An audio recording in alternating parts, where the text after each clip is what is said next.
মার্চের 18, 2016 সাল। দিনটি ছিল শুক্রবার। অন্যদিনের মতো সেই দিনটিও স্বাভাবিকই ছিল। দুপুর 12টায় হঠাৎ এলাকার এক ছোট ভাই ফোন করে বলল, ভাইয়া, দুপুরে একটু সাফার করতে যাব, ফ্রি থাকেন? বলেই ফোনটি রেখে দিল। যেই কথা সেই কাজ। জুম্মার নামাজের পর বউ শালিকে নিয়ে হাজির আমার বাসায়। আমরা 2টি মোটরসাইকেল নিয়ে ঘুরতে গেলাম সাফারে। সারাদিন অনেক আনন্দ করে সন্ধ্যায় ফিরছি। ঘটনা শুরু এখান থেকে। সাফার থেকে রওনা দেওয়ার সময় আমি ছোট ভাইকে বলি, ভাই তুই আস্তে ধীরে আয়, আমি শালিকে নিয়ে দ্রুত চলে গেলাম। ওকে মিরপুর 14তে ড্রপ করে আমি ভেতরে বাউনিয়া হয়ে একটা জরুরি কাজ শেষ করে উত্তরে যাব। এই বলে রওনা দিলাম। পুরো সময়টা ভালোভাবেই বাইক চালাচ্ছিলাম। রাত আনুমানিক 8:15টায় আমি গাবতলী পার হয়ে টেকনিক্যালের দিকে ঢুকছি। বাইকের গতিও মোটামুটি 70-এর অধিক। হঠাৎ সামনের দিকে তাকিয়ে দেখি 40 থেকে 45 বছরের একজন মধ্যবয়সী নারী রাস্তা পার হচ্ছে। আমি এত হর্ন দিচ্ছি, বিশ্বাস করেন উনি একটুও কর্ণপাত করছেন না। 1 সেকেন্ডের ভেতর ভেবে ফেললাম কি হতে যাচ্ছে। ডানে প্রাইভেট, বামে বিশাল লরি। কোথায় কি করব বুঝে উঠতে পারছিলাম না। চিন্তা করতে করতেই সজোরে ধাক্কা। দেখলাম, হায় হায়, এটা কি হলো? সামনে তো কিচ্ছু নেই। কিসের সাথে ধাক্কা খেলাম? কেউ তো নেই ওখানে। লুকিং গ্লাসে তাকিয়ে দেখলাম পেছনেও কেউ নেই। বুকের ভেতর এক বিশাল ভয় নিয়ে আস্তে ধীরে মিরপুর 14তে পৌঁছে গেলাম। বাইক থেকে নামার পর মনে মনে ভাবছিলাম আমার মনে হয় হ্যালুসিনেশন হয়েছিল। ভাবতে ভাবতেই ছোট বোনটি বলে বসলো, ভাইয়া, যার সাথে আমাদের বাইক ধাক্কা লাগলো উনি হঠাৎ করে কোথায় হারিয়ে গেল? আমি অবাক দৃষ্টিতে ওর দিকে কিছুক্ষণ তাকিয়ে রইলাম আর বললাম, তুইও দেখেছিস? ছোট বোনটিকে বিদায় দিয়ে আমি উত্তরার দিকে চলে গেলাম। রাত আনুমানিক 11:15টায় বন্ধুদের সাথে আড্ডা শেষ করে বনানীতে নিজের বাসার উদ্দেশ্যে ফিরছিলাম। ঘটনা 2। উত্তরা থেকেই প্রচণ্ড গতি নিয়ে ফিরছিলাম। স্পষ্ট মনে আছে, কাওলা বাস স্ট্যান্ড পার হয়ে 200 মিটার যেতেই সেই 40-45 বছরের মধ্যবয়সী মহিলা আবারও সামনে। কিন্তু বাইকের গতি এবার এতই বেশি ছিল যে আমি ভেবে পাচ্ছিলাম না কি করব।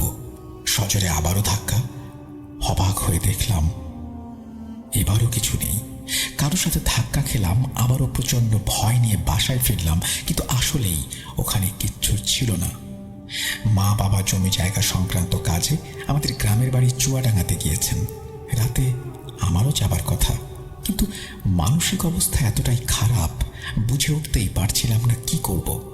যাই হোক, রাত 1:20 বনানী থেকে এবার বাইক রেখে প্রাইভেট যোগে চুয়াডাঙ্গার উদ্দেশ্যে রওনা হলাম এবং আল্লাহর রহমতে সকালবেলা বাড়িতে গিয়ে পৌঁছালাম। শনিবার সারাদিন খুব আনন্দে পরিবারের সাথে দিনটি কাটল। পরের দিন মানে রবিবার খুব সকালেই ঘুম থেকে উঠে পড়লাম। মাঝে একটা কথা বলে রাখা দরকার, খুব ছোট থেকেই আমার পুকুরে মাছ ধরার নেশা ছিল। রবিবার সকাল 11টা মাছ ধরার সরঞ্জাম অর্থাৎ হুইল নিয়ে বাড়ির পেছনের পুকুরের পাড়ে যেয়ে বসলাম। অনেকক্ষণ ধরে বসেই আছি, মাছ উঠছে না। দুপুর গড়িয়ে বিকেল। হঠাৎ গ্রামের এক ছোট ভাই, পেশায় ভ্যান চালক, পেছনে এসে বসলো এবং বলল, ভাইয়া 4টার সময় আসতে বলেছিলেন, ইন্ডিয়া বর্ডারে যাবেন না ঘুরতে? আসলে আমাদের গ্রামের বাড়ি চুয়াডাঙ্গা হবার কারণে সব দিকেই ইন্ডিয়ার বর্ডার। যাই হোক, আমি ছোট ভাইটাকে বললাম, তুই এখানে বস, আমি এখনই উঠব। এই বলতে বলতেই ছিপে বড় বড় 3টি মাছ ধরা পড়ল। মন আনন্দে ভরে উঠল। বললাম, যা বাসায় মাছগুলো দিয়ে আয়, আমি অপেক্ষা করছি। বলতে বলতেই ও মাছ বাসায় দিয়ে চলে আসলো। এত তাড়াতাড়ি কিভাবে গেল আর কিভাবে ফিরে আসলো কিছুই বুঝলাম না। যাই হোক, আমিও আনন্দ করতে করতে ওর সাথে রওনা দিলাম। অন্ধকার হয়ে গেছে চারিদিকে। হঠাৎ নিজের ডান হাতটা নিজের কাছে আনতেই মাছের গন্ধ, তীব্র একটা গন্ধ নাকে আসলো। পরক্ষণেই মনে হলো আমি তো মাছ ধরে হাত ধুতেই ভুলে গেছি। যাই হোক, বর্ডার দেখে টেকে বাড়ি ফেরার সময় ভাবছিলাম অনেক রাত হয়ে গেছে। ঘটনা 3। রাতে গ্রামের রাস্তা খুব বেশি নিরাপদ না। কি যে করি এই ভাবতে ভাবতেই আল্লাহকে স্মরণ করে বাসায় ফেরার উদ্দেশ্যে রওনা দিলাম। তখনও বুঝতে পারিনি রাস্তায় আমার জন্য কি অপেক্ষা করছে। 6 কিলোমিটার রাস্তা এভাবেই যেতে হবে। কিছু দূর আসতেই গ্রামের শেষ বাজার। বলে রাখা ভালো, আমাদের গ্রামে যাবার আগে আর কোনো বাজার পড়বে না। দেখলাম বাজারে একজন মুরব্বী সিঙ্গারা আর ছোট ছোট পেঁয়াজু বানাচ্ছে। আমি ভ্যান চালককে নিয়ে কিছুটা খেয়ে নিলাম। জানতাম এসব খাবার আম্মুরা খুব পছন্দ করে, তাই কিছুটা সাথেও নিয়ে নিলাম। সারা রাস্তা খুটখুটে অন্ধকার, কিছু দেখা যায় না। দুই পাশে বিলের পানি থই থই করছে। মাঝখানে পিচ ঢালা পথ দিয়ে আমি এগিয়ে চলেছি। সিগারেট খেতে খেতে ভ্যানে পা ঝুলিয়ে যাচ্ছি। মোবাইলের চার্জ কম থাকায় সেদিন খুব বিরক্ত লাগছিল। ফ্ল্যাশ লাইটে অন্ধকার গ্রাম, অন্ধকার রাস্তায় শুধু আমি আর ভ্যান চালক। ভ্যান চলছে তো চলছেই, রাস্তা যেন শেষ হবার নয়। হঠাৎ জিজ্ঞেস করে বসলাম, কিরে ইনু, গ্রাম আর কত দূর? ইনু বলল, এই তো আর কিছুক্ষণ। ইনু, সিগারেট খাবি? না ভাই, আপনি শেষ করেন, এত সিগারেট খাওয়া ভালো না। বুঝলাম না ইনুর আজ আবার কি হলো, কি যে মাথায় আসলো। ফ্ল্যাশ লাইটে রাস্তার দিকে তাকিয়ে দেখলাম ভ্যানে আমি পা ঝুলিয়ে বসে আছি, তার স্পষ্ট একটা ছায়া লক্ষ্য করা যাচ্ছে, কিন্তু ইনুর কোনো প্রতিচ্ছবি বা ছায়া চোখে পড়ছে না। পায়ের দিকে লাইট মারতে আমি যা দেখলাম তা দেখার জন্য আমি সত্যি প্রস্তুত ছিলাম না। দেখলাম ইনুর কোনো পাও দেখা যাচ্ছে না, প্যাডেল যেন একা একাই ঘুরছে। কয়েক সেকেন্ডের জন্য আমি স্তব্ধ। দুই পাশে বিল আর রাস্তার ধারে সারি সারি বাবলা গাছ। এক মুহূর্তেই দেখলাম ভ্যানটি রাস্তার মাঝে দাঁড়িয়ে গেল। আমি কিছু বুঝেও না বোঝার ভান করে বললাম, কি হয়েছে ইনু? ইনু ভ্যান থেকে নেমে আমার দিকে তাকাতেই আমি যা দেখলাম তা আমি 1 সেকেন্ডের জন্য মেনে নিতে পারছিলাম না। এলোমেলো চুলে সেই মধ্যবয়সী মহিলা এক ভয়ঙ্কর দৃষ্টিতে আমার দিকে তাকিয়ে আছে। আমার গলা টিপে ধরল সে এবং আমাকে বলল, তুই কেন আমাকে আঘাত করলি? আমি তোকে মেরে ফেলবো। আমি প্রাণপণে নিজেকে বাঁচানোর চেষ্টা করে ব্যর্থ হয়ে এক সময় জ্ঞান হারালাম। পরের দিন নিজেকে আবিষ্কার করি ছোট চাচার বিছানায়। পাশে সবাইকে দেখে জিজ্ঞেস করলাম, আমি এখানে কিভাবে? আর ইনু কই? আম্মু উত্তরে বলল, ইনু ইনু তো 4 দিনের জন্য শ্বশুর বাড়ি গেছে। বলো কি, কাল ইনু বাসায় মাছ দেয়নি? কই না তো। মনে মনে নিজেকেই প্রশ্ন করছিলাম, তাহলে গতকাল আমি কার সাথে ঘুরতে বের হয়েছিলাম? পাশে থাকা নাম প্রকাশে অনিচ্ছুক আমাদের পারিবারিক মৌলানা সাহেব জানালেন, এক ইনু রূপধারী খারাপ শয়তান জিন আমার এই অবস্থার জন্য দায়ী। তিনি বললেন, তোমার সাথে থাকা ভালো কিছু তোমাকে উদ্ধার করেছে, এখন আর চিন্তার কারণ নেই। এই বলে উনি কিছু দোয়া দুরূদ পড়ে আমাকে ফু দিলেন আর আব্বু আম্মুকে বললেন একা একা ছেলেকে কোথাও না ছাড়তে। আলহামদুলিল্লাহ, আমি সেই থেকে ভালো আছি। এই ছিল আমার ঘটনা। যদি ভালো লাগে ঘটনাটি পড়ে শোনানোর অনুরোধ রইল। আমার ছোট্ট ছোট্ট ভুল এবং সেগুলোর জন্য আবারও ক্ষমা চেয়ে নিচ্ছি। এই বলেই তিনি তার ঘটনা শেষ করেছেন। যদি আপনাদের কাছে ঘটনাটি ভালো লাগে তাহলে অবশ্যই আমাদের জানাবেন। আমরা চলে যাব আমাদের পরবর্তী ঘটনায়।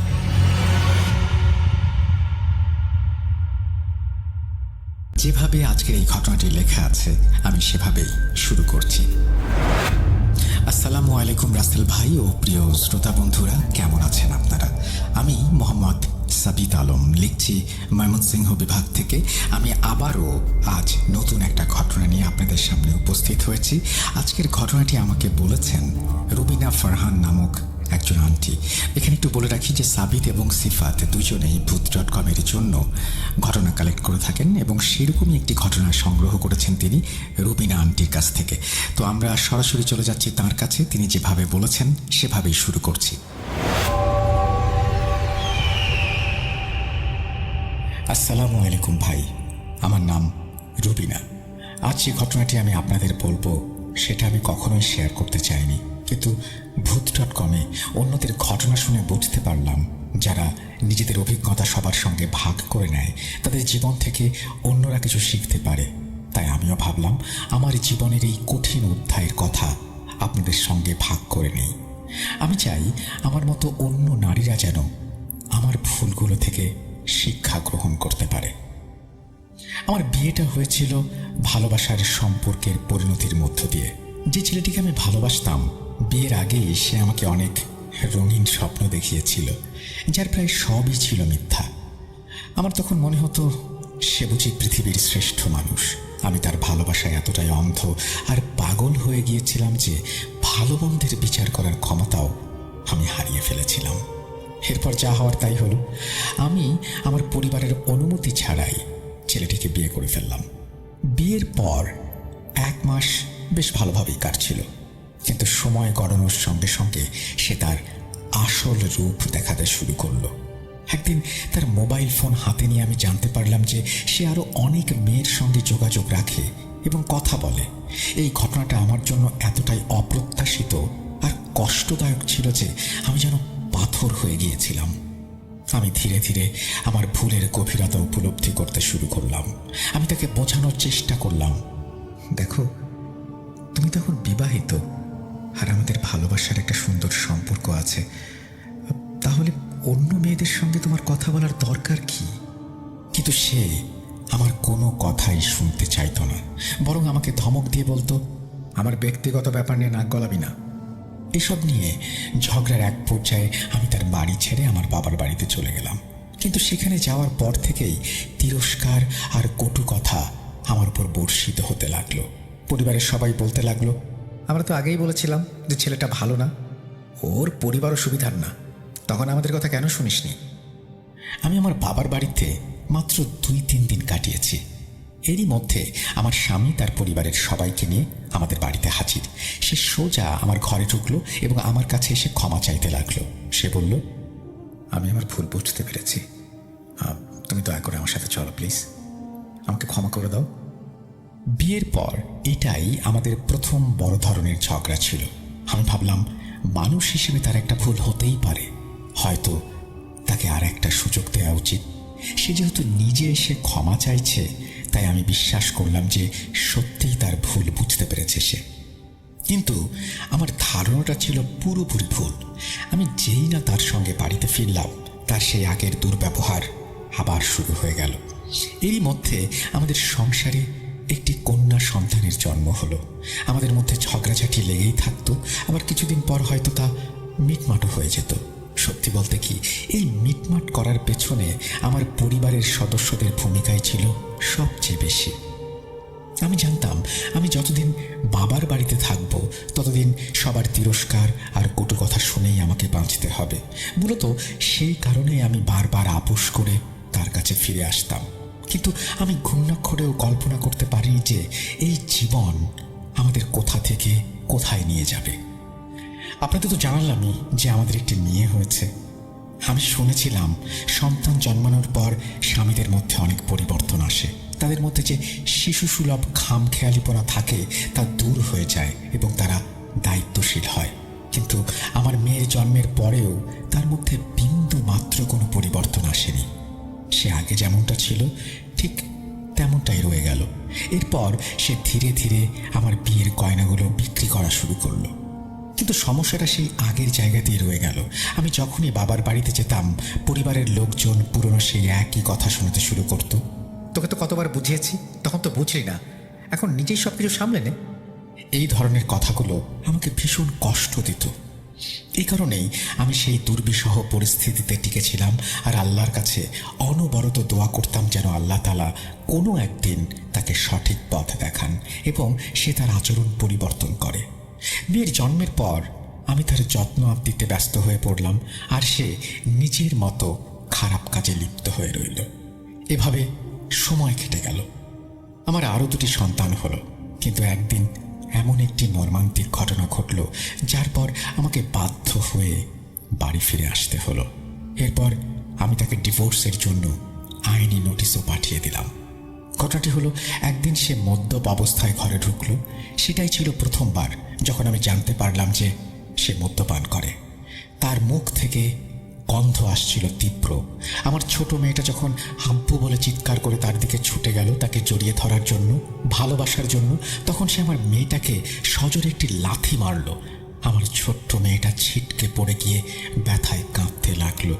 ঠিক সেই মুহূর্তে আমি চূড়ান্তভাবে বুঝতে পারলাম এই ধূর্ত লোকটা জীবনে কখনো বদলাবে না। আমি তখনই আমার বাচ্চাদের নিয়ে নিজের বাবার বাড়িতে ফিরে গেলাম। আমি মনে মনে ঠিক করে ফেলেছিলাম, আর যাই হোক, আমি এই বাড়িতে আর থাকবো না, বরং আলাদা একটা ফ্ল্যাট ভাড়া নেব, যেখানে অন্তত শান্তিতে থাকতে পারবো। কারণ আমার বাবার বাড়ির লোকজনের টিটকারি আর কটু কথা সহ্য করা আমার পক্ষে অসম্ভব ছিল। আমি মাকে আমার পরিকল্পনার কথা জানিয়ে বললাম যে আমি এখানে আর মাত্র কিছুদিন থাকবো। আমার পরিকল্পনা ছিল কোনো একটা স্কুলে চাকরি নিয়ে নিজের আর সন্তানদের খরচ চালাবো। আমি ঠিক সেটাই করলাম। আমি একটি স্কুলে পড়ানোর চাকরি নিলাম। যেহেতু ওটা গ্রামের মধ্যে একটি নামকরা স্কুল ছিল এবং আমার পড়াশোনাও বেশ ভালো ছিল, তাই সেখানে আমি ভালো বেতনটা একটা চাকরিও পেয়ে গেলাম। আমার বড় মেয়েটা ততদিনে স্কুলে যাওয়ার মতো বড় হয়ে গিয়েছিল, তাই সে আমার সঙ্গে স্কুলে যেত। আমার ছোট দুই বাচ্চাকে আমি আমার মায়ের কাছে রেখে যেতাম। দুপুরে যখন স্কুল থেকে ফিরতাম তখন আবার ওদেরকে আমার কাছে নিয়ে আসতাম। এভাবেই আমার প্রতিদিনের জীবনযাত্রা চলতে লাগলো। সেই লোকটা এরপর আমার সঙ্গে যোগাযোগ করার কোনো চেষ্টা করেনি, আর আমিও তার সঙ্গে কোনো যোগাযোগ করিনি। আমি খুলনা অফিসে তালাকের নোটিশ পাঠিয়েছিলাম, কিন্তু সেখান থেকে তখনও কোনো জবাব আসেনি। আমি আদালতে গিয়েছিলাম, কিন্তু সেখানেও মামলাটা ঝুলে রইল। তবে আমি এসব নিয়ে আর বেশি মাথা ঘামাইনি। আমি তো মনে মনে তার থেকে আমার পথ অনেক আগে আলাদা করে ফেলেছিলাম। আমার কাছে তার আর কোনো অস্তিত্বই ছিল না। যখন একজন স্বামীর জন্য স্ত্রীর মন থেকে সমস্ত সম্মান আর ভালোবাসা শেষ হয়ে যায়, তখন তালাক তো শুধু একটা আনুষ্ঠানিকতা মাত্র। আমি একদিন স্কুল থেকে বাড়ি ফিরে দেখি আমার অ্যাপার্টমেন্টের বাইরে আমার এক্স হাজব্যান্ড ঘোরাঘুরি করছে। আমাকে দেখতে পেয়ে সে হাসি মুখে হাত নাড়ল। আমি ভাবলাম বাইরে কোনো রকম ঝামেলা করা ঠিক হবে না, তাই ওকে কথা বলার জন্য ভেতরে নিয়ে এলাম। ভেতরে আসার পর আমি ওকে জিজ্ঞেস করলাম, তুমি এখানে কেন এসেছো? সে উত্তরে বলল, আমাকে মাফ করে দাও, আমি তোমাকে ফিরিয়ে নিতে এসেছি। দেখো, আমি সব খারাপ কাজ ছেড়ে দিয়েছি, এখন আমি একদম ভালো হয়ে গেছি। এসব ছিল তার সেই পুরনো প্রতিশ্রুতি, যা সে আমাকে আগেও অনেকবার দিয়েছে। আমি জানতাম এগুলো এখনো মিথ্যাই। সে আমার কাছে যত টাকা পয়সা ছিল সব হাতানোর ধান্দায় আছে। আমি তাকে কঠোর ভাষায় না করে দিয়ে বললাম, এর পর থেকে তোমার মুখ যেন আমি আর কোনোদিন না দেখি। এবার সে একটা নতুন চাল চাললো। সে বলল, ঠিক আছে, তাহলে বাচ্চারা আমার কাছে থাকবে। এই কথা শোনার সঙ্গে সঙ্গে আমার মাথায় রক্ত চড়ে গেল। আমি বললাম, যদি বাচ্চাদের দিকে নজর দিস আমি তোর চোখ তুলে ফেলবো। তুই রাখবি মানে? আবার সেই মারার জন্য, লাথি ঘুষি দেবার জন্য? ওদেরকে আমার কাছ থেকে কেউ কেড়ে নিতে পারবে না, এই ক্ষমতা কারণেই। আমি রাগে এতটাই দিশেহারা হয়ে গিয়েছিলাম যে তাকে ধাক্কা দিয়ে বাড়ির বাইরে বের করে দিলাম এবং বললাম, এর পরেও যদি তুই এখানে আসার চেষ্টা করিস, আমি সিকিউরিটি গার্ডকে বলে তোকে ঘাড় ধাক্কা দিয়ে বের করে দেব। বাচ্চাদের নাম শুনে আমি যেন রাগে চলে যাচ্ছিলাম। এই লোকটা তখন বাবা সাজার চেষ্টা করছিল, অথচ যখন বাচ্চারা ওর কাছে থাকতো তখন ও ভুলেও তাদের দিকে ফিরেও তাকাতো না। এখন সে আমাকে মানসিকভাবে দুর্বল করার জন্য আর ব্ল্যাকমেইল করার জন্য এসব নাটক করছে। আমার বড় মেয়েটা তো ওর বাবার চেহারা দেখলে ঘৃণায় মুখ ফিরিয়ে দিত। বাবার প্রতি ওর এতটাই তীব্র ঘৃণা জন্মেছিল। আমার ভয় হচ্ছিল পাছে সে যদি আদালতে আমার বিরুদ্ধে মামলা করে বাচ্চাদের অধিকার চেয়ে বসে। কিন্তু ভাগ্যবশত তেমন কিছুই ঘটেনি। এতে আমি কিছুটা স্বস্তি পেলাম। কিন্তু তার দিক থেকে স্বস্তি পেলেও আমার সঙ্গে আরও কিছু অদ্ভুত ভুতুড়ে ঘটনা ঘটতে শুরু করলো, যেগুলো আমার জন্য ছিল অত্যন্ত আশ্চর্যজনক এবং ভীতিকর। প্রথমে যেটা শুরু হলো তা হলো আমার অ্যাপার্টমেন্টের দরজার কলিং বেল বাজতে থাকা। আপনাদের মনে হতে পারে এতে আরও অবাক হওয়ার কি আছে। ব্যাপারটা হলো, প্রতি 1 ঘন্টা পর পর কেউ আমার দরজায় বেল বাজাতো। আমি সঙ্গে সঙ্গে দরজা খুলে বাইরে দেখতাম, কেউ নেই। আমি প্রথমে ভাবলাম হয়তো পাশের অ্যাপার্টমেন্টের বাচ্চারা দুষ্টুমি করছে। আমি আশেপাশের ফ্ল্যাটগুলোতেও খোঁজ নিলাম, কিন্তু কোনো বাচ্চাই এই দুষ্টুমি করছে না। কেউ স্বীকার করলো না। কিন্তু এরপরও এই ঘটনা ঘটতেই থাকলো। প্রথমে শুধু দিনের বেলায়, পরে মাঝরাতেও হতে শুরু করলো। আমি রাত 2-2:30টার সময় ঘুমিয়ে অচেতন অবস্থায় থাকতাম, আর ঠিক তখনই কেউ বেল বাজিয়ে উধাও হয়ে যেত। আমি খুবই অবাক আর চিন্তিত হয়ে পড়লাম যে আসলে হচ্ছেটা কি। শেষমেশ বিরক্ত হয়ে আমি দরজার বাইরে একজন গার্ড নিযুক্ত করলাম। গার্ড নিযুক্ত করার সঙ্গে সঙ্গে অদ্ভুতভাবে ঘন্টার আওয়াজ বন্ধ হয়ে গেল। তখন আমি মোটামুটি নিশ্চিত হলাম এটা নিশ্চয়ই কোনো প্রতিবেশী বাচ্চার দুষ্টুমি ছিল, কারণ এখন গার্ডকে সে দেখে ফেলেছে এবং বুঝে গেছে এবার ধরা পড়ে যাবে। সম্ভবত এই কারণেই সে বেল বাজানো বন্ধ করে দিয়েছে। এরপর 2-3 দিন বেশ শান্তিতেই কাটলো, কিন্তু তারপর আবার নতুন এক উপদ্রব শুরু হলো। সেটা হলো আমার বাড়িতে যে TNT ল্যান্ডফোনটা ছিল, প্রতি আধা ঘন্টা পর পর তাতে কেউ ফোন করতে শুরু করলো। আমি যখনই ফোন ধরতাম অপর প্রান্ত থেকে কেউ কোনো কথা বলতো না, শুধু হালকা একটা ফিসফিসানির মতো শব্দ শোনা যেত। আমি আপনাদের চ্যানেলের ভিডিও কমেন্টে প্রায় দেখি মানুষ প্রশ্ন করে যে অমুক সময়ে এই প্রযুক্তি ছিল কি। 2000 সালের কথা বলছি। তখন ল্যান্ডলাইন অনেকের কাছেই ছিল, আর এই টাইমে মূলত ল্যান্ডফোনের ব্যবহার মোবাইলের কারণে কমতে শুরু করে।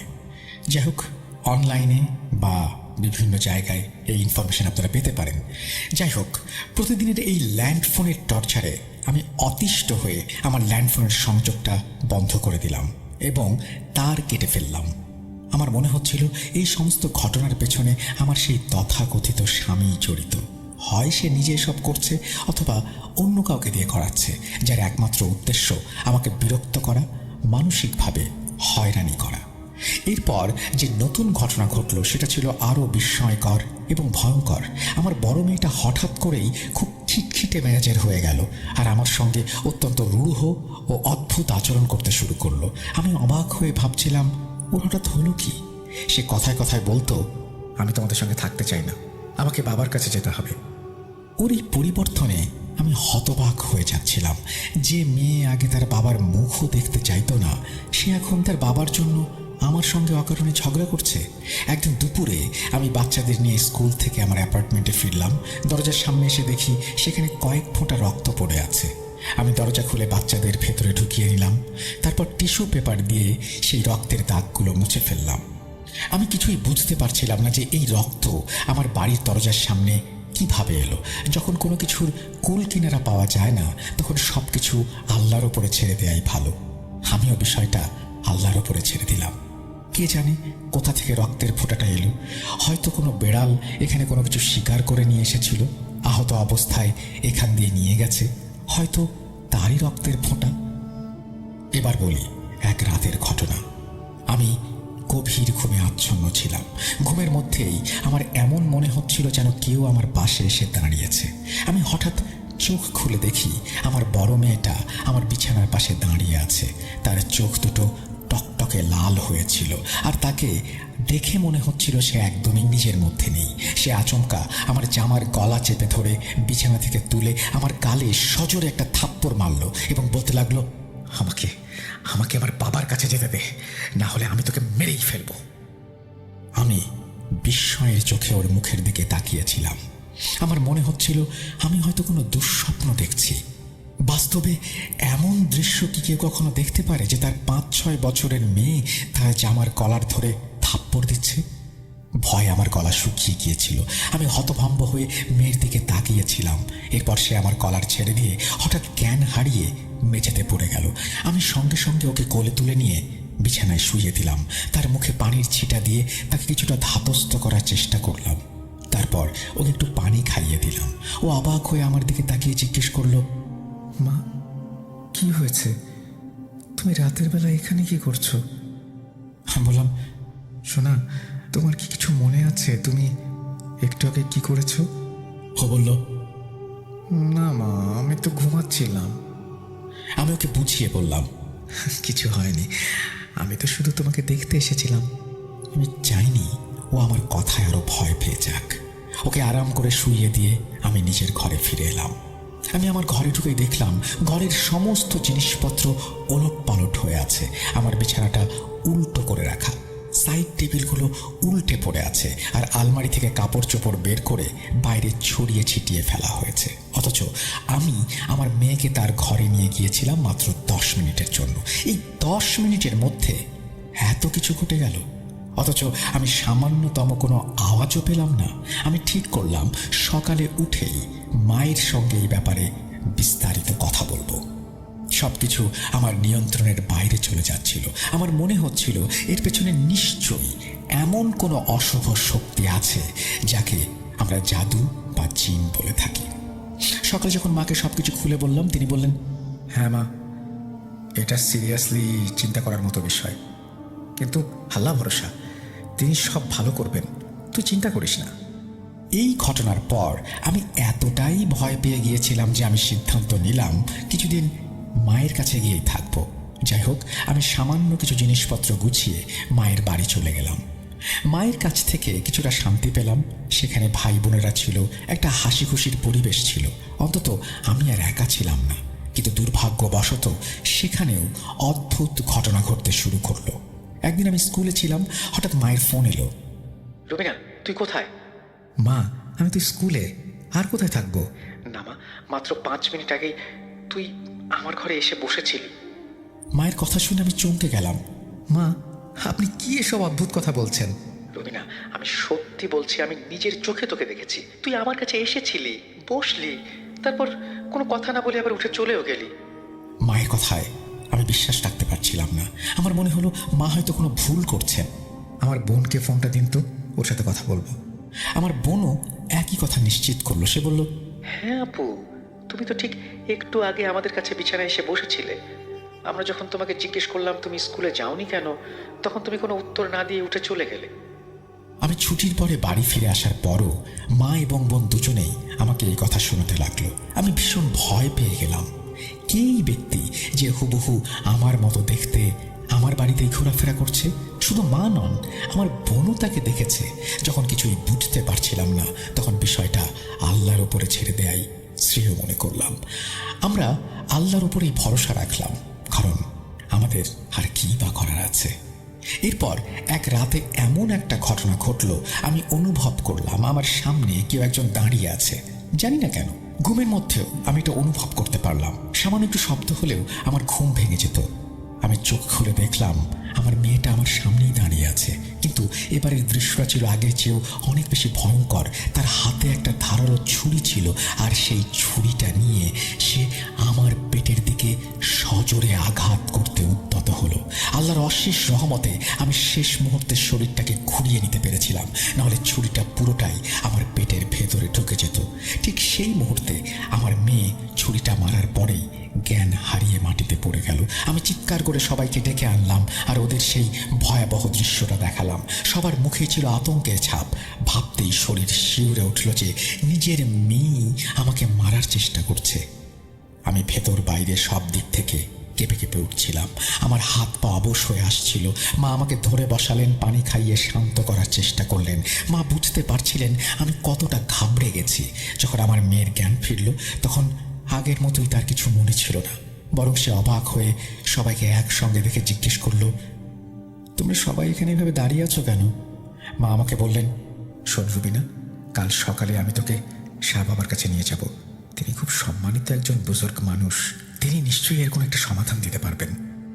যাই হোক, আমরা পরদিন সকালে উঠলাম এবং শাহ বাবার দরবারে গেলাম। আমরা শাহ বাবাকে বিস্তারিত কিছুই বলিনি, শুধু এটুকু বললাম, বাবা, আপনি আমাদের জন্য একটু ইস্তেখারা করে দিন। এরপর বাবা আমার বিষয়ে কথা বলতে শুরু করলেন। আমরা সবাই বিস্ময়ে চুপ হয়েছিলাম। তিনি বললেন, মা, তোমার এই সমস্ত সমস্যার পেছনে তোমার স্বামী, সে তোমার উপর ভয়ঙ্কর কালো জাদু করেছে। তার মুখ থেকে আমার স্বামীর নাম শুনে আমার মাথা ঘুরে গেল, কারণ আমার স্বামী ছাড়া আর কারো সঙ্গেই আমার এমন কোনো শত্রুতা ছিল না। একমাত্র ওই লোকটাই ছিল আমার জীবনের খলনায়ক, যে আমাকে কোনোভাবেই শান্তিতে থাকতে দিচ্ছিল না। আর যখন সে বাচ্চাদের নিয়ে যাওয়ার জন্য আমার কাছে এসেছিল, আমি তাকে ধাক্কা দিয়ে বাড়ি থেকে বের করে দিয়েছিলাম। তারপর থেকে তার দিক থেকে একটা সম্পূর্ণ নীরবতা ছিল। আমি ভেবেছিলাম সে হয়তো নিজের সম্মান বাঁচাতে চুপ হয়ে যাবে, কিন্তু এখন আমি বুঝতে পারলাম সে গোপনে আমার কি ভয়ঙ্কর ক্ষতি করার চেষ্টা করছে। ওই হতভাগা আমার উপর জাদু করাচ্ছিল। সে আমাকে তখনও তালাক দেয়নি, যেন আমি মারা গেলে আমার সম্পত্তির টাকা সে পেতে পারে। জাদুর মাধ্যমে সে আমার বাচ্চাদের মনও পিষিয়ে দিচ্ছিল, আর তাদের মাধ্যমেই আমাকে হত্যা করার চেষ্টা করছিল। শাহ বাবা আমাকে একটি দোয়া পড়তে দিলেন এবং বললেন, মা, তুমি সারাদিন যত বেশি সম্ভব এই দোয়াটা পড়বে। এতে শুধু তোমার আর তোমার বাচ্চাদের ওপর থেকে জাদুর প্রভাবই কেটে যাবে না, বরং এই জাদু উল্টো তার উপরেই ফিরে যাবে। তাই আমি স্কুল থেকে 2 সপ্তাহের ছুটি নিয়ে সারাদিন ওই দোয়া পড়তে লাগলাম। আমি এক নাগাড়ে পড়তেই থাকতাম। আমি দিন রাত ঘুম জাগরণে সবসময় ওই দোয়া পড়তাম। এমনকি আমার মা বলতেন ঘুমের মধ্যে আমার মুখ থেকে বিড়বিড় করে ওই দোয়া বের হতো। আমার স্কুলের ছুটির তখনও 2-3 দিন বাকি ছিল। এমন সময় আমি খবর পেলাম যে আমার স্বামীকে হত্যা করা হয়েছে। খবরটা শুনে আমি একদম হতভম্ব হয়ে গেলাম। স্বাভাবিকভাবে মারা যাওয়া আর খুন হওয়া দুটো সম্পূর্ণ আলাদা ব্যাপার। প্রথমে শুধু এটুকুই খবর পেয়েছিলাম যে তাকে হত্যা করা হয়েছে, কিন্তু ধীরে ধীরে যখন বিস্তারিত খবর আসতে লাগলো তখন জানা গেল যে তার গর্ভধারিণী মাই তাকে খুন করেছে। আর তাকে হত্যা করার পর যখন তার মাকে পুলিশ গ্রেফতার করলো তখন তিনি নিজের অপরাধ অস্বীকার করলেন। তিনি বললেন, আমি তো আমার সন্তানকে মারিনি। আমি কি পাগল নাকি যে নিজের সন্তানকে খুন করব? তার কিছু মনে ছিল না। এর মানে হলো তার করা জাদুটাই তার উপর উল্টে গিয়েছিল।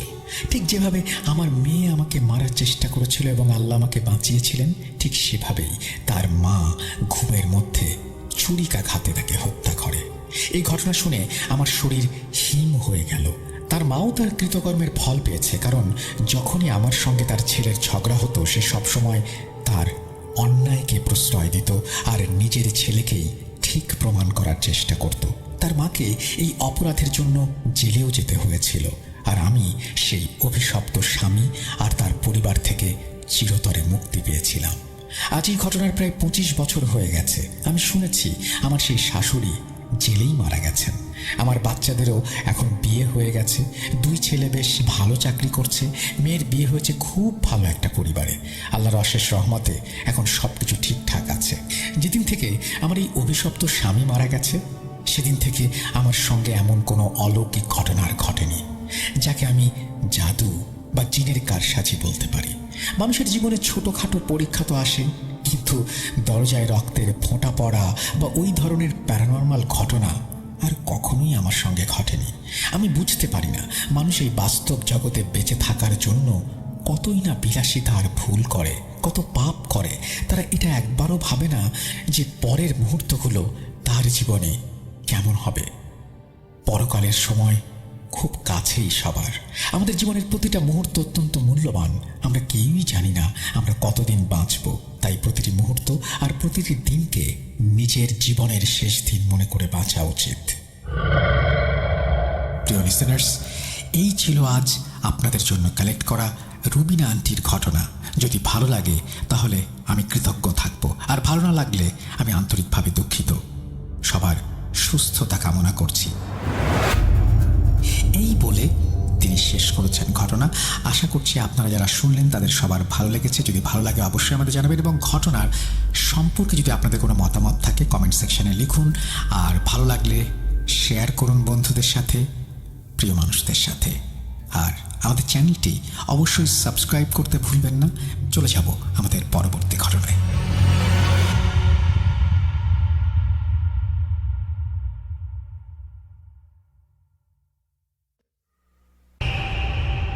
কলিগের ঘটনা 1।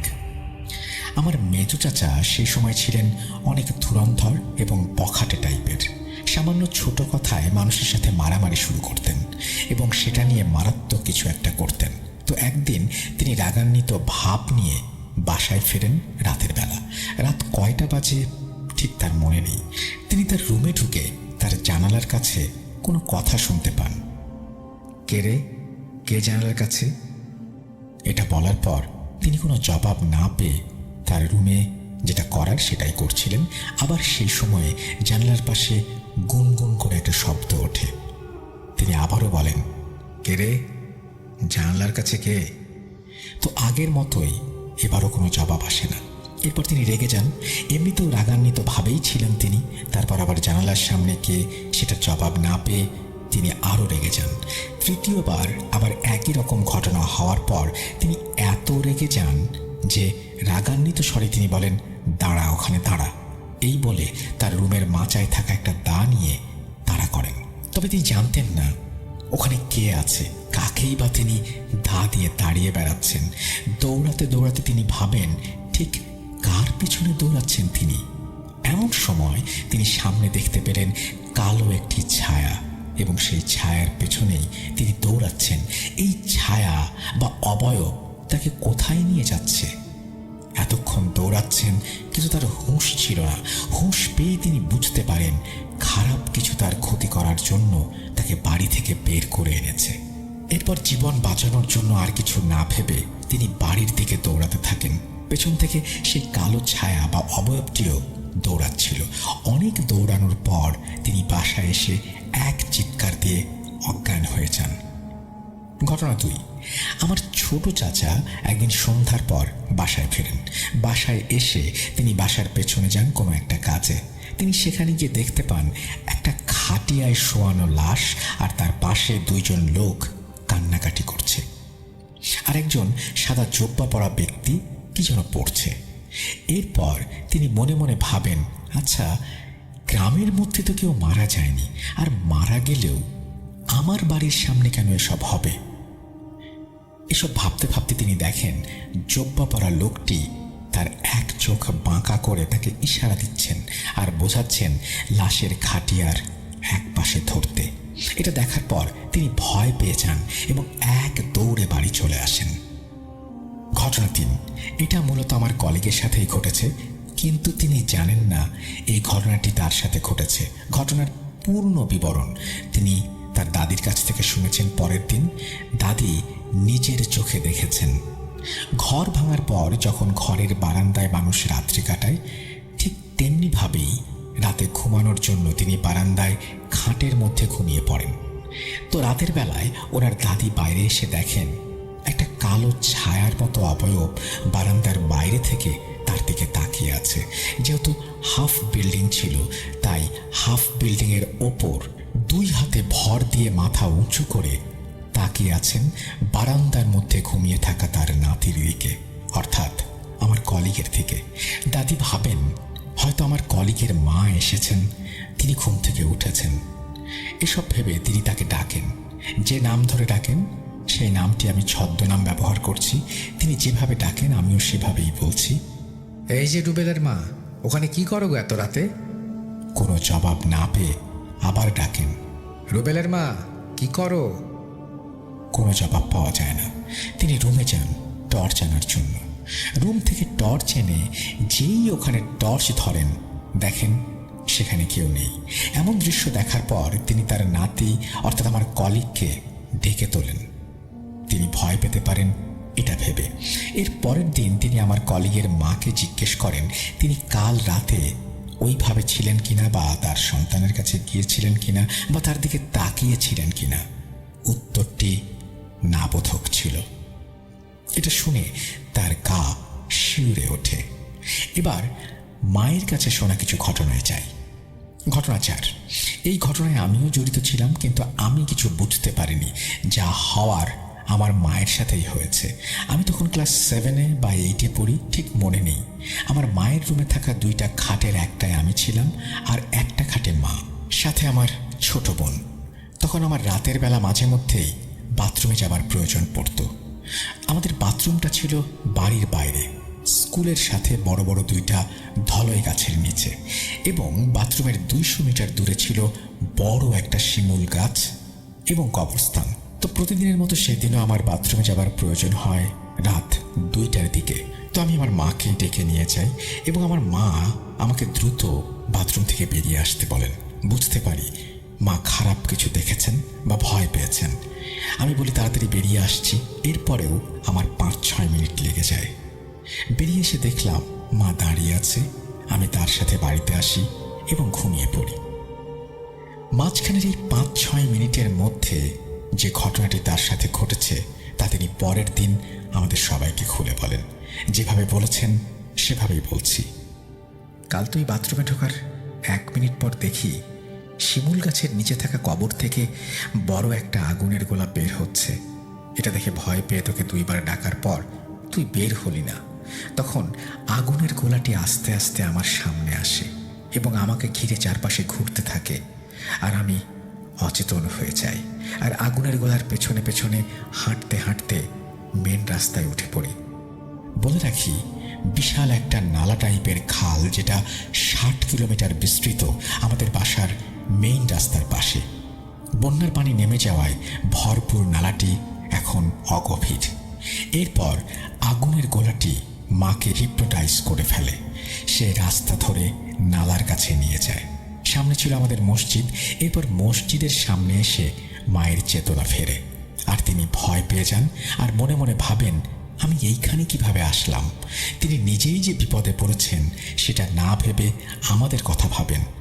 মূলত আমাদের গ্রামে ছেলেদের বা যারা ছোট ছেলে তাদের বাবা বলি, তো তিনি গুনগুন করে বলেন যে বাবা তো বাথরুমে আছে, কিছু হলো না তো। এই ভেবে উনি দৌড়ে বাড়িতে এসে আবারও বাথরুমের সামনে দাঁড়ান। যদিও রাতের বেলা তিনি আমাকে কিছুই বলেননি, যেন আমি ভয় না পেয়ে যাই। ঘটনা 5। আমাদের বাসার কাছে প্রাইমারি স্কুলের শিশু শ্রেণীর বাচ্চাদের পড়ানোর জন্য একটি এনজিও ঘর তৈরি করে, যার কারণে আমাদের বাসায় যাওয়া আসার রাস্তা 2.5 ফুটের প্রস্থের মতো হয়। একজন ছাড়া 2 জন মানুষ যাওয়া আসা করা যেত না। তো একদিন রাত 9টার দিকে আমার মা দোকান থেকে বাসায় আসার সময় মেইন রাস্তা থেকে নিচের দিকে তাকান আর দেখেন বাসায় যাওয়ার সেই সরু রাস্তায় কালো ছায়ার মতো মানুষের অবয়ব দাঁড়িয়ে আছে। তিনি ভয় পেয়ে যান, বলে ওঠেন, কে গো ওখানে? সরেন, বাড়িতে যাবার দেন। তো এই কথা বলার পর তিনি দেখেন সেই অবয়বটি আস্তে আস্তে সরে গেল এবং মিলিয়ে গেল। ঘটনা 6। 2017 সালের ডিসেম্বর মাসে প্রতি বছরের মতো আমাদের বাড়ির পাশের জমিতে ক্রিকেট খেলার জন্য একটা পিচ তৈরি হচ্ছিল। তো আমার মায়ের সাথে ঘটা ঘটনার শিমুল গাছ এবং কবরস্থান আমাদের সেই ক্রিকেট খেলার মাঠের 2টা জমির পাশেই ছিল।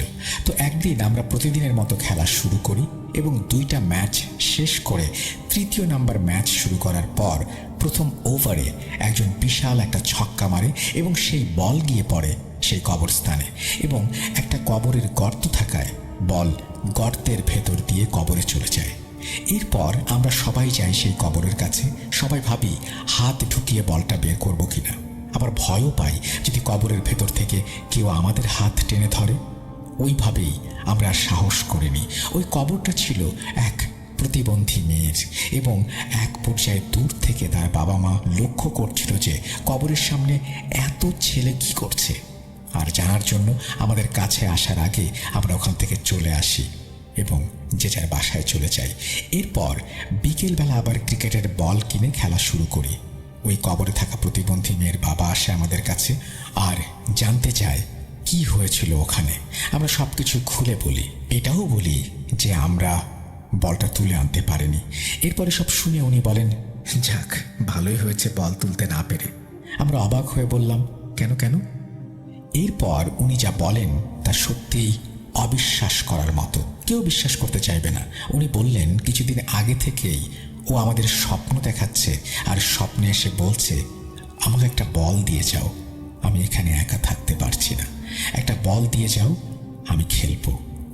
আমি ভাবি এটা কিভাবে সম্ভব, কিন্তু এভাবে যে সম্ভব তা ভাবিনি।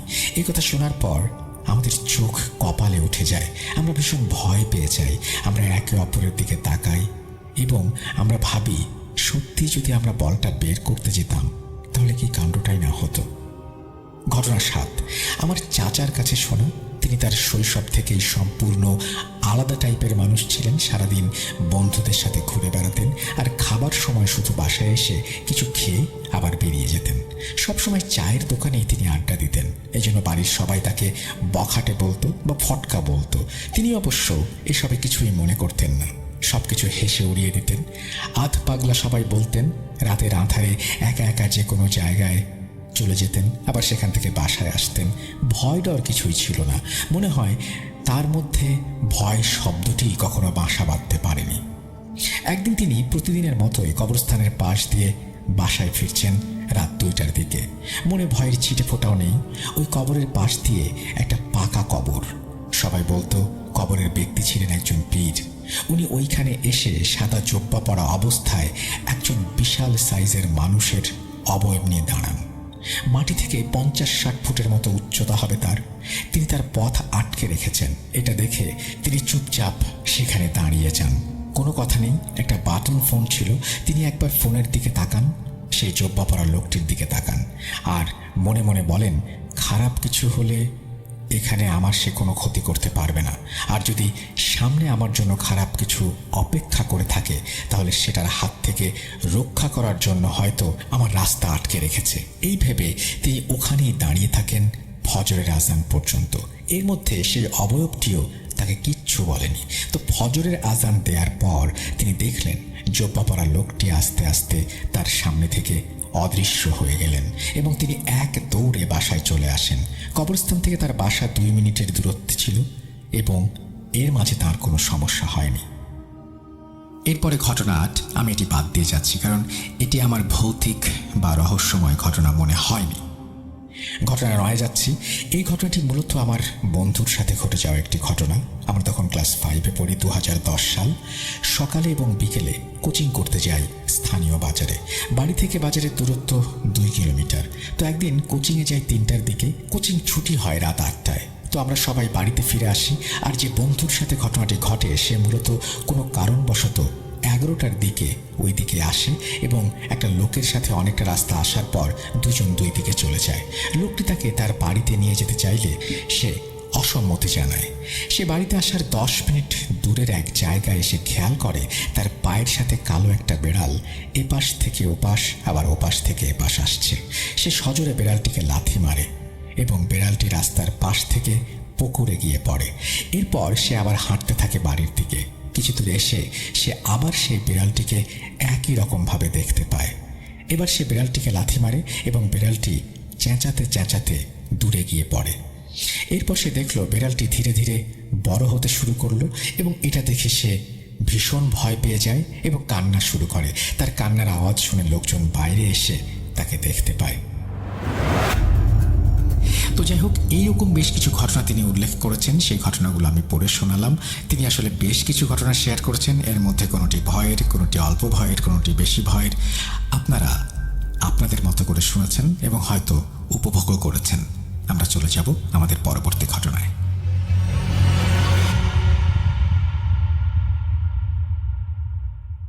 Welcome back. আপনাদের সবাইকে স্বাগত জানাচ্ছি আমি রাসেল। আশা করছি আপনারা সবাই ভালো আছেন এবং ভালোর তলে আছেন। আমিও ভালো আছি আর ভালোর তলেই আছি। যেভাবে লেখা আছে সেভাবেই শুরু করছি। প্রিয় রাসেল ভাই, আমি তরুণ নোয়াখালী থেকে বলছি। জানি আপনি ভালো আছেন। আমরা নিয়মিত ভূত.com স্পিকার দিয়ে শুনি। একদিন না শুনলে আমাদের সেদিন ভালো ঘুম হয় না। প্রথম লেখা পাঠাচ্ছি, তাই ভুল ত্রুটি ক্ষমা সুন্দর দৃষ্টিতে দেখবেন।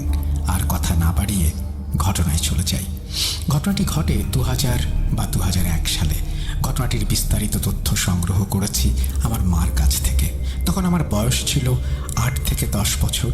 তাই এই ঘটনার প্রত্যক্ষদর্শী আমি নিজেও, যদিও আমার পরিষ্কার মনে নেই এইটা আমার শোনা ঘটনা।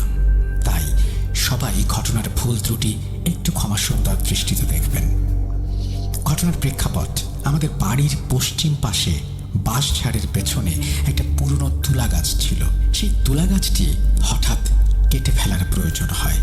বাড়ির কয়েকজন মুরব্বী বলেছিলেন এই পুরাতন তুলা গাছটিকে ঘিরে অনেক ভৌতিক ঘটনা ঘটেছে। তুলা গাছটি না কেটে যদি কাজ সম্পাদন করতে পারো তাহলে সবার জন্যই ভালো হবে। কিন্তু গাছটি কাটা ব্যতীত আর কোনো উপায় ছিল না। শেষ পর্যন্ত গাছটি কেটে ফেলতে বাধ্য হই আমরা। এরপরেই শুরু হলো ঘটনা। ঘটনার প্রথম পর্যায়ে আমার বড় চাচি এবং আমার মা দুজনই নবজাতক বাচ্চার মা ছিলেন। সেটা কেন বলছি পরে বুঝতে পারবেন। তুলা গাছ কাটার দ্বিতীয় দিনের ঘটনা। তখন রমজান মাস ছিল। ইফতারির আগে বা মাগরিবের একটু আগে বড় চাচি পাশের বাড়ি থেকে ফিরতে তুলা গাছের নিচ দিয়ে আসছিলেন। জায়গাটা ভৌতিক। যখনই তুলা গাছের ওই ভৌতিক জায়গাটায় তিনি পৌঁছালেন, হঠাৎ কান্নার আওয়াজ শুনলেন। সেই কান্নার আওয়াজের পরপরই একটি হাসির আওয়াজ। বড় চাচি বিষয়টা অস্বাভাবিক বুঝে দ্রুত বাড়ি ফিরে আসেন। ইফতারির পর বড় চাচি রান্নাঘরে একাই বসে রান্না করছিলেন। সবাই জানেন যে গ্রামের রান্নাঘর মূল ঘর থেকে একটু দূরে থাকে। হঠাৎ রান্নাঘরের টিনের চালের ওপর কিছু একটা হাঁটার শব্দ পান। তারপর টিনের চালের ওপর কেউ ঝাড়ু দিচ্ছে, গাছের পাতা কুড়ানোর মতন শব্দ হচ্ছে, এরকম নানান শব্দ তার কানে আসে। কিন্তু বড় চাচি অনেক সাহসী ছিলেন। তিনি ওইদিকে কর্ণপাত না করে তার রান্না চালিয়ে যান। বলা হয়ে থাকে মাগরিবের সময় শয়তান ঘোরাফেরা করে। পরে তিনি সবাইকে ঘটনাটা জানান, কিন্তু কেউ ততটা গুরুত্ব দেয়নি। তুলা গাছ কাটার তৃতীয় দিনের ঘটনা। আমাদের ঘরের পুরুষরা তারাবি পড়তে গিয়েছিলেন। মা নবজাতক ছোট বোনকে কোলে নিয়ে ঘরে একা বসেছিলেন। হঠাৎ আমার মায়ের মনে হলো ঘরের বাইরে কেউ জোরে জোরে পা ফেলে হাঁটছে। মা ভেবেছেন কেউ পানি দিতে এসেছে, কারণ পাশেই টিউবওয়েল ছিল। কিন্তু একটু পর হঠাৎ করে অনেকগুলো প্লাস্টিকের পানির মগ ইচ্ছা করে একটার পর একটা বাড়ি মারলে যেমন শব্দ হয়, সেই শব্দ হতে লাগলো। হঠাৎ করে যেন চারিদিকে ঝড় শুরু হয়ে গেল। পাশের মুরগির খোয়ারের টিনগুলো যেন বিকট শব্দে উড়ে গেল এবং হাঁস মুরগি ডাকাডাকি শুরু করলো। এমন সময় বিদ্যুৎ চলে গেল। যখনই আম্মু চার্জার লাইট নিয়ে বসা থেকে উঠতে যাবেন, তখনই দেখেন তার পেছনে মাটি থেকে ছাদ পর্যন্ত একটা সাদা অবয়ব দাঁড়িয়ে আছে।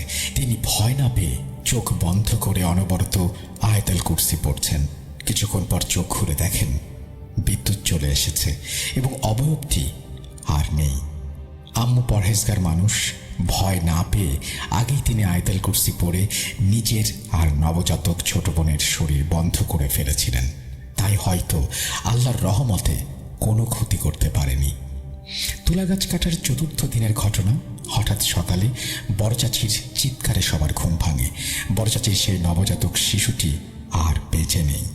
নবজাতক শিশুটির পিঠে অনেকগুলো ডোরাকাটা দাগ ছিল, যার ব্যাখ্যা কেউ জানে না। বড় চাচির নবজাতকটি কেন মারা গেল তা জানতে পারবেন দ্বিতীয় পর্যায়ে।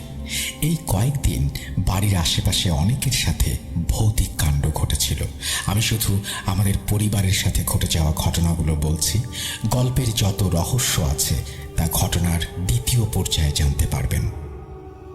দ্বিতীয় পর্যায়। সবাই এই দুর্ঘটনার পর ভয় পেয়ে গেল। সবাই গ্রামের বড় তান্ত্রিককে ডেকে আনলো। তান্ত্রিক এসে বাড়ির উঠোনে গোল একটা দাগ দিয়ে আসন বানিয়ে তন্ত্রমন্ত্র পড়া শুরু করলো। তারপর কিছুক্ষণ চোখ বন্ধ করে চুপ করে পর্যায়ক্রমে ঘটে যাওয়া সব ঘটনা বলে দিল।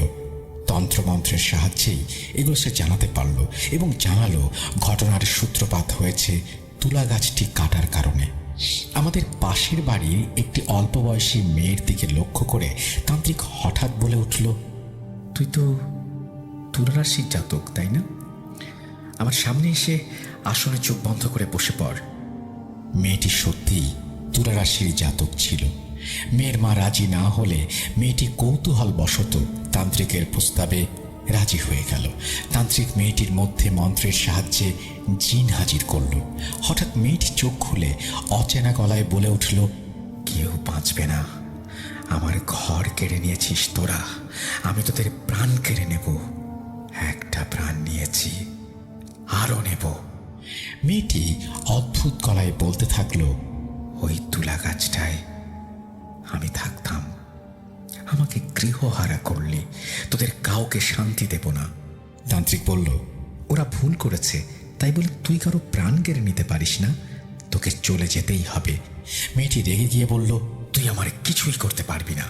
তখনই মেয়েটির দিকে মন্ত্র পড়া লাল কিছু একটা তান্ত্রিক ছুঁড়ে মারল। মেয়েটি তান্ত্রিককে সজোরে এক থাপ্পড় মারল। তান্ত্রিক অজ্ঞান হয়ে গেল। মেয়েটি বলে উঠল, আমাকে তন্ত্রমন্ত্র দিয়ে কিছু হবে না। পেছন থেকে হঠাৎ মেয়েটির শরীরে পানির ছিটার সাথে সাথেই মেয়েটি চিৎকার দিয়ে উঠল এবং সে বলল, জ্বলে যাচ্ছে, পুড়ে যাচ্ছে। এরই মধ্যে কে যেন মসজিদের ইমাম সাহেবকে ডেকে নিয়ে এসেছেন ঘটনাস্থলে। ইমাম সাহেব মেয়েটির গায়ে পানি পড়া ছিটিয়ে দেওয়ার কারণেই সে চিৎকার দিয়েছিল। সাথে সাথে ইমাম সাহেব মেয়েটির পেছন দিক থেকেই বেশ কয়েকটি গিট্টুতে একটা সুতা মেয়েটির হাতে বেঁধে দিয়ে বলেন, আর জাদু চলবে না তোর। ইমাম সাহেব অজ্ঞান তান্ত্রিকের চোখে মুখে সেই পড়া পানি ছিটিয়ে দিলে তান্ত্রিকের জ্ঞান ফিরে আসে। ইমাম সাহেব তান্ত্রিককে এখান থেকে দ্রুত চলে যেতে বলেন। তান্ত্রিক ইমাম সাহেবকে বলেন, আপনি পারবেন না, না আপনিও পারবেন না, এটা সাক্ষাৎ শয়তান। বিড়বিড় করতে করতে তান্ত্রিক চলে গেলেন। ইমাম সাহেব বলে উঠলেন, এটা কি করেছেন আপনারা? তন্ত্রমন্ত্রের সাহায্যে একজন তান্ত্রিক জিনকে হাজির করেছেন। ভুল করেছেন আপনারা, ভুল। এটা শুনে মেয়ের মা কান্না শুরু করে দিল। ইমাম সাহেব সান্ত্বনা দিতেই সবাই শান্ত হলেন। ইমাম সাহেব মেয়ের শরীরে সজোরে পানি পড়া ছিটিয়ে দিয়ে বললেন, তোরা যা এখনই, নইলে তোদের বোতলবন্দি করব। মেয়ের কণ্ঠে জিনটি যন্ত্রণায় চিৎকার দিয়ে উঠে বলল, সুতা বেঁধে তুই আমার জাদুর শক্তি নষ্ট করে দিয়েছিস। আমাদের যদি বন্দি করিস তাহলে আমাদের গোত্রের সর্দার এই গ্রামের কাউকে ছাড়বে না। ইমাম সাহেব বলেন, তাই নাকি? তাহলে তোর সর্দারকেই ডাক। মেয়েটি বলল, তা মরে গেলেও করব না। ইমাম সাহেব কিছু না বলে আয়াত লেখা ডালিমের ডাল বের করলেন। তারপর ডালিমের ডাল দিয়ে মাটিতে একটা কিছু আঁকলেন। তারপর অনবরত ডালিমের ডাল দিয়ে সেই আঁকার জায়গাটা আঘাত করতে লাগলেন। যাকে বলছি তাকেই ডাক, এখনই ডাক বলছি। মেয়েটি আঘাত পেয়ে চিৎকার করে উঠল। এক সময় অজ্ঞান হয়ে গেল। এর কিছুক্ষণ পরেই মেয়েটি আবার উঠে বসল এবং সে এখন অন্য ভঙ্গিতে বলল, কেন আমাকে ডাকা হয়েছে? ইমাম সাহেব বললেন, দেখুন সর্দার সাহেব, আপনার এই গোত্রের জিনগুলো ইতোমধ্যে একজন শিশুকে হত্যা করেছে, মানুষের অনিষ্ট করেছে। আমি আপনার কাছে এই জিনগুলোকে দিয়ে দিলাম। এরা যদি আবার ডিস্টার্ব করে, আমি যদি তাদের বন্দি বা হত্যা করি, আপনার বা এই জিনদের আত্মীয় স্বজন তখন কিন্তু কারো ক্ষতি করতে পারবে না। আপনি লিখিত দিন। জিন সর্দার বলল, যদিও এদের ক্ষতি করার পেছনে কারণ ছিল, তারপরও মানুষকে হত্যা করা উচিত হয়নি।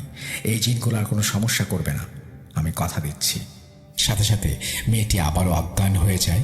ইমাম সাহেব সেই পানি পড়া ছিটিয়ে মেয়েটির জ্ঞান ফেরান। জ্ঞান ফেরার পর মেয়েটি আর কিছুই বলতে পারল না। হুজুর একটা তাবিজ বানিয়ে 1 বছর সেটাকে গলায় পড়তে বলেন। পানি পড়া দেন, 6 মাস ব্যবহার করতে বলেন। এরপর থেকে আর কোনো সমস্যা হয়নি। এবং এই ঘটনাটি তিনি লিখে পাঠিয়েছেন এবং আমার কণ্ঠে শুনতে চেয়েছেন। আমি পড়ে শোনালাম, আশা করছি ভালো লেগেছে।